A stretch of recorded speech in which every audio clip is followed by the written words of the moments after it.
tremendous effort.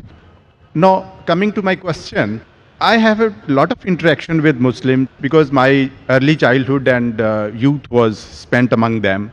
But one question has always been not really understood by me, the definition of Allah. Because to my mind and the way it has been given to me by my Muslim friends and acquaintances, that their definition of Allah basically is negation of other faiths and also non-acceptance of their definition of God as such. Your scholarship is very profound. I would like to be benefited by it.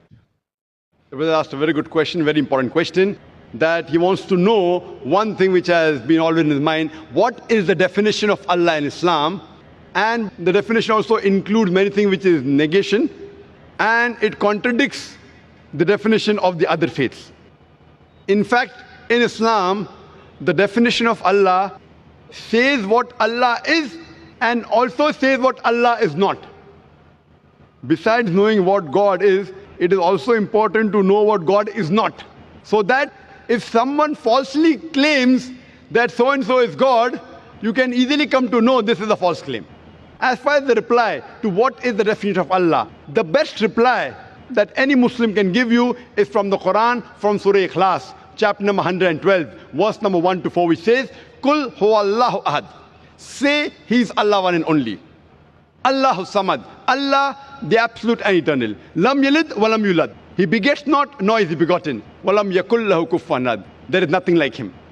This is a four-line definition of Allah subhanahu wa ta'ala, of Almighty God, given in the glorious Quran. This is the touchstone of theology. It is the litmus test to identify any person says so-and-so candidate is God. If that candidate fits in this four-line definition, we Muslims have got no objection in accepting that candidate to be God. The first is, Qul huwallahu ahad. Say it's Allah one and only. Allahu samad. Allah, the absolute and eternal. Lam yalid wa lam yulad. He begets not, nor is he begotten. Walam yakul lahu kufuwan ahad. There is nothing like him. For example, I'll give you an example. There are some human beings who say that Bhagwan Rajneesh is God. During question and answer time, there was a Hindu brother who told me that if Hindus don't consider him to be God, I never said that the Hindus call Bhagwan Rajneesh to be God. There are many human beings who claim Bhagwan Rajneesh is God. Now I will give you a sample. Why do we use this negative also? Like say is Allah one and only is positive. Allahu samad, Allah the absolute eternal. Lam yalid wa lam yulad. He begets not, nor is he begotten. Why do we use this? Now we'll put this Bhagwan Rajneesh to test. The first test is, Qul huwallahu ahad. Says Allah one only. Was Bhagwan Rajneesh one and only? Was he the only man who has claimed divinity? There are hundreds who have claimed divinity, and in this country of ours, India, there are thousands of men who have claimed divinity. Thousands of people have said that they are God. He's not the only one. But Rajneesh Bhakt will say, no, Bhagwan Rajneesh is unique. So let's go to the next test.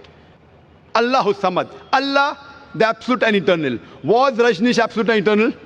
When we read his autobiography, we read there that Bhagwan Rajneesh, he was suffering from asthma, from diabetes mellitus, from chronic backache. Imagine Almighty God suffering from asthma, from diabetes mellitus, from chronic backache. The third test, Lam yalid wa lam yulad. He begets not, nor is begotten. We know Bhagwan Rajneesh, he was born in Madhya Pradesh, and he had a mother and father.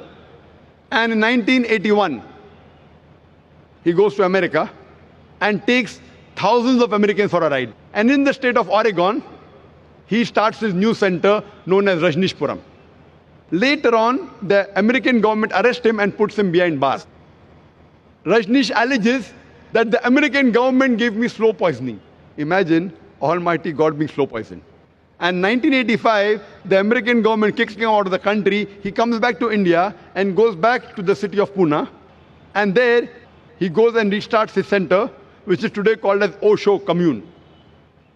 And if you visit Osho Commune today, if you go to a samadhi, where his ashes have been kept after he died, it is mentioned over there on a samadhi, on a stone, Osho, Bhagwan Rajneesh, Osho, never born, never died, but visited the earth from the 11th of December, 1931 to the 19th of January, 1990. Never born, never died. but visited the earth from the 11th of December 1931 to the 19th of January 1990. They forgot to mention on his samadhi that he was not given visas to 21 different countries of the world. Imagine Almighty God coming on this earth to visit different countries and requires visas. And the last test, Walam Yakullahu Kufanad, is so stringent that the moment you can compare God to anything in this world, he is not God. Walam Yakullahu Kufanad. We know Bhagavan Rajneesh. He had a white beard. Like the human beings, he had 2 eyes, 1 nose, 1 mouth, 2 hands. The moment you can compare God to anything in this world, he is not God. Walam Yakullahu Kufanad. For example, someone says that Almighty God is 1,000 times stronger than Arnold Schwarzenegger. You may have heard the name of Arnold Schwarzenegger, the person who got the title Mr. World, strongest man in the world, Mr. Universe, the strongest man in the universe. The moment you can compare God to anything in this world, whether it be Arnold Schwarzenegger, Dara Singh or King Kong, whether it be 1,000 times or 1,000,000 times, the moment you can compare God to anything in this world, he is not God. Walam yakullahu kufanad.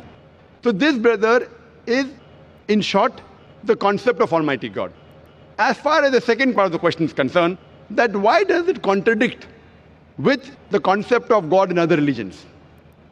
In fact, it's a misconception that the concept of Allah subhanahu wa ta'ala in the Quran, it contradicts with the other religions. It contradicts against the practices of the other religion, I agree with you, but does not contradict against the other religious scriptures. Because unfortunately, the followers of most of the religions, whether it be Christianity, Hinduism, etc., they do not read their own scriptures.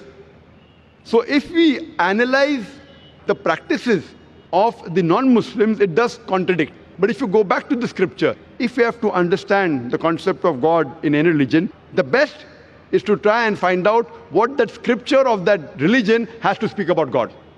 Don't try and find out the concept of God by observing what the followers of the religions do. For example, if you want to know the concept of God in Sikhism, the best place you can go is Guru Granth Sahib, Adi Granth. If you read the first volume, first chapter, first verse of Guru Granth Sahib, it is known as Japuji. What does it say? Correct? Known as Japuji. It says that God is one. He is called the true. He is called as eternal. He is existent. He is compassionate. He is free from fear and want. And if you know, in Sikhism, Sikhism believes in one God. It does not believe in idol worship. It does not believe in Avatarvada. And in the manifest form, he is called as Ekomkara. And unmanifest form, he is called as Omkara. And if you read the scriptures of Sikhism, there are various attributes given to Almighty God. If you read the 6 scriptures, Almighty God, he is called as Satanama. He is called as holy name. He is called as Kartar, the creator. He is called as Rahim, merciful. He is called as Kareem, beneficent. He is also called as Vahe Guru, the one true God. So if you go back to the scripture, the concept of God in Sikhism and Islam is the same. Similarly, if you go to Hinduism, in Hinduism also, if you go back to the Hindu scriptures, it's clearly mentioned in the Upanishad, Chandogya Upanishad, chapter number 6, section number 2, verse number 1, Ekkam Evidityam, God is only one without a second. It's mentioned in the Svetasithar Upanishad, chapter number 6, verse number 9, Nachasya Kasij, Janita na Chadipa. Of that God, there are no parents. He has got no superior. He has got no Lord. It's mentioned in Svetasithar Upanishad, chapter number 4, verse number 19, as well as Yajurved, chapter number 32, verse number 3, Na Trasya Pratima Asti. Of that God, there is no Pratima. Pratima in Sanskrit means, it means an image, a photograph, a painting, a picture, a portrait, an idol, a statue, a sculpture. So it says, Na Tasya Pratima Asti. Of that God, there is no image, there is no painting, there is no portrait, there is no photograph, no sculpture, no idol, no statue.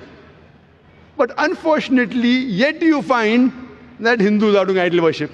Who's to blame? I'm quoting the Vedas. Vedas is the highest authority amongst all the Hindu scriptures. But yet you find that Hindus do idol worship. Why? Because the scholars of Hinduism, they tell that, see, Brother Zakir, you know, at the lower level, people don't understand, so for concentration we require the idol. When we reach a higher level of consciousness, then idol is not required. So I tell this Hindu Pandit, we Muslims have already reached the higher level of consciousness. It is the basis of Hinduism, basis of Vedas. But there are some sects in Hinduism, like Arya Samaj, which completely denounce idol worship. So similarly, if you go to Christianity, if you read the Christian scriptures again idol worship. Yet you find that the Catholics, they make an image of God and they say Jesus Christ, peace be upon Almighty God. So what we realize that if you go to the Christian scriptures, the Christianity and Islam, the teachings of Jesus Christ, peace be upon him, it is similar. But most of the Christians, what they claim, that Jesus Christ, peace be upon him, he claimed divinity. In fact, if you read the Bible, there is not a single unequivocal statement in the complete Bible where Jesus Christ, peace be upon him, himself says that I am God, always worship me. If any Christian can point out any unequivocal, any unambiguous statement in the Bible where Jesus Christ, peace be upon him, himself says that I am God, always worship me, I am ready to accept Christianity today.